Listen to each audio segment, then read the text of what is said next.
नमस्कार। Technical analysis course के इस 9th एपिसोड में आपका स्वागत है। पिछले लेक्चर में हमने इवनिंग स्टार, मॉर्निंग स्टार इनके बारे में बात की थी और आज हम कुछ और पैटर्न्स के बारे में बात करने वाले हैं। आज हम शूटिंग स्टार के बारे में बात करेंगे, साथ ही हरामी पैटर्न के बारे में भी बात करेंगे। हरामी पैटर्न में मेनली दो पैटर्न्स होते हैं, बुलिश हरामी पैटर्न और बियरिश हरामी पैटर्न। तो उनको आज हम डिटेल में समझेंगे। ये सारे पैटर्न्स अगले 1-2 लेक्चर तक चलेंगे। उसके बाद हम टेक्निकल एनालिसिस की बाकी चीजों के बारे में भी बात करेंगे। चलो तो शुरुआत करते हैं शूटिंग स्टार से। शूटिंग स्टार कुछ इस तरह दिखता है। तो शूटिंग स्टार बुल ट्रेंड के दौरान आता है। तो यहाँ पर आप देख रहे हो कि शेयर की प्राइस लगातार बढ़ती जा रही है और उसी बीच ये शूटिंग स्टार आ गया है। शूटिंग स्टार भी एक रिवर्सल पैटर्न है जो हमें ट्रेंड में होने वाले चेंजेस के बारे में बताता है। क्योंकि शूटिंग स्टार की बॉडी बहुत छोटी होती है, इसलिए शूटिंग स्टार का कलर उतना मैटर नहीं करता है। तो चलो देखते हैं कि शूटिंग स्टार को देखकर हमें क्या समझ में आता है। जैसे कि आप यहाँ पर देख रहे हो कि ये स्टॉक लगातार ऊपर जा रहा है और उसी बीच शूटिंग स्टार आ गया है। शूटिंग स्टार की बॉडी बहुत छोटी है, इसके लोअर शैडो नहीं के बराबर है और अपर शैडो काफी लंबी है।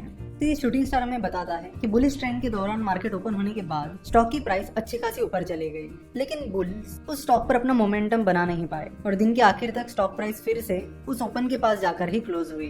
तो बुलिश ट्रेंड के दौरान जब शूटिंग स्टार आता है तो हमें इंडिकेट करता है कि बुल्स अपना मोमेंटम खोते हुए दिख रहे हैं। शूटिंग स्टार उतना ज्यादा पावरफुल इंडिकेटर नहीं है, इसलिए बस शूटिंग स्टार के बेसिस पर आपको ट्रेड में एंटर नहीं करना चाहिए। और एक चीज, शूटिंग स्टार की बॉडी और उसके पहले की कैंडल की बॉडी के बीच हमेशा गैप रहता है, तो ये चीज भी आपको जरूर ऑब्जर्व करनी होगी।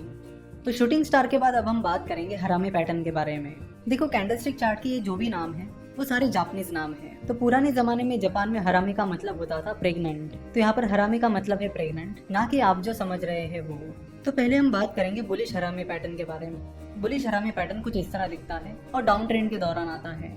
तो हरामी पैटर्न 2 कैंडल से बना हुआ होता है। इसमें जो बड़ी कैंडल और पहली कैंडल होती है उसे मदर कैंडल कहते हैं और जो दूसरी छोटी कैंडल होती है उसे बेबी कैंडल कहते हैं। तो बुलिश हरामी पैटर्न में ये जो पहली कैंडल होती है वो हमेशा रेड होती है। तो जैसे कि आप यहाँ पर देख रहे हो कि डाउन ट्रेंड चल रहा है और शेयर की प्राइस लगातार गिर रही है। उसी पीछे पहली कैंडल आ गई जो हमें बता रही है कि उस स्टॉक में या मार्केट में बियरिश ट्रेंड चल रहा है और शेयर प्राइस लगातार गिर रही है। उसके बाद ये सेकंड कैंडल आती है जिसकी बॉडी काफी छोटी होती है। इस सेकंड कैंडल का कलर ज्यादा मैटर नहीं करता है क्योंकि उसकी बॉडी बहुत छोटी है। तो ये सेकंड कैंडल यानी बेबी कैंडल हमें बताती है कि उसकी ओपनिंग प्राइस उसके पहले वाली कैंडल यानी मदर कैंडल की क्लोजिंग प्राइस से ऊपर है। तो ये चीज हमें बताती है कि उस स्टॉक में या मार्केट में बुल्स ने एंट्री कर ली है। लेकिन फिर बुल्स उस मोमेंटम को दिन भर बनाए नहीं रख पाते और उस स्टॉक की क्लोजिंग प्राइस उसके ओपनिंग प्राइस के पास जाकर ही क्लोज होती है। तो यहाँ पर सेकंड कैंडल यानी बेबी कैंडल की क्लोजिंग प्राइस भी उसके पहले की कैंडल यानी मदर कैंडल की क्लोजिंग प्राइस से ऊपर है। तो ये चीज हमें बताती है कि मार्केट में बुल्स ने एंट्री कर ली है। पर बुलिश हरामी कैंडल उतना स्ट्रॉन्ग इंडिकेटर नहीं है कि जिसके बेसिस पर आप तुरंत मार्केट में पोजीशन ले सको। जैसे कि हमने देखा था कि मॉर्निंग स्टार और बुलिश इनगल्फिंग पैटर्न इन्होंने हमें बहुत स्ट्रॉन्ग इंडिकेटर्स दिए थे जिसके बेसिस पर हम आसानी से ट्रेड शुरू कर सकते थे।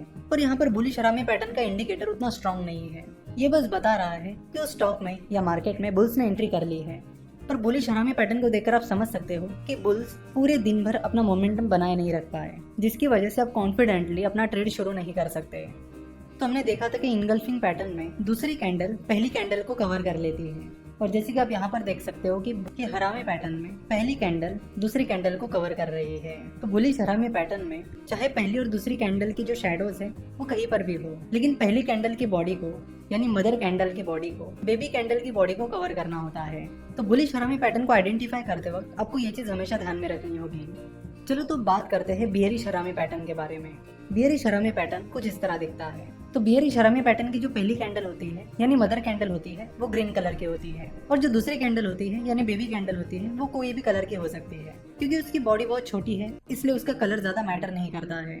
तो यहाँ पर आप देख सकते हो कि बियरिश हरामी पैटर्न अप ट्रेंड के दौरान आता है और यहाँ पर शेयर की प्राइस लगातार बढ़ रही है। उसी बीच ये पहली कैंडल आ गई है जिसने हमें बता दिया है कि मार्केट में या उस स्टॉक में बुल ट्रेंड चल रहा है और स्टॉक की प्राइस लगातार ऊपर जा रही है। तो ये पहली कैंडल हमें बता दी है कि मार्केट में बुल ट्रेंड चल रहा है और बुल्स उस स्टॉक में या मार्केट में अपना मोमेंटम बनाए रखने में कामयाब हो रहे हैं। उसके बाद ये सेकंड कैंडल आती है। आप देख सकते हो कि सेकंड कैंडल की ओपनिंग प्राइस उसके पहले की कैंडल की क्लोजिंग प्राइस से नीचे है। तो ये चीज हमें बताती है कि उस स्टॉक के शुरुआती दौर में ही बियर्स ने उस स्टॉक में एंट्री कर ली है, लेकिन बियर्स अपना ये मोमेंटम बनाए नहीं रख पाए और दिन के आखिर में उस स्टॉक की क्लोजिंग प्राइस उसके ओपनिंग प्राइस के पास जाकर ही क्लोज हुई।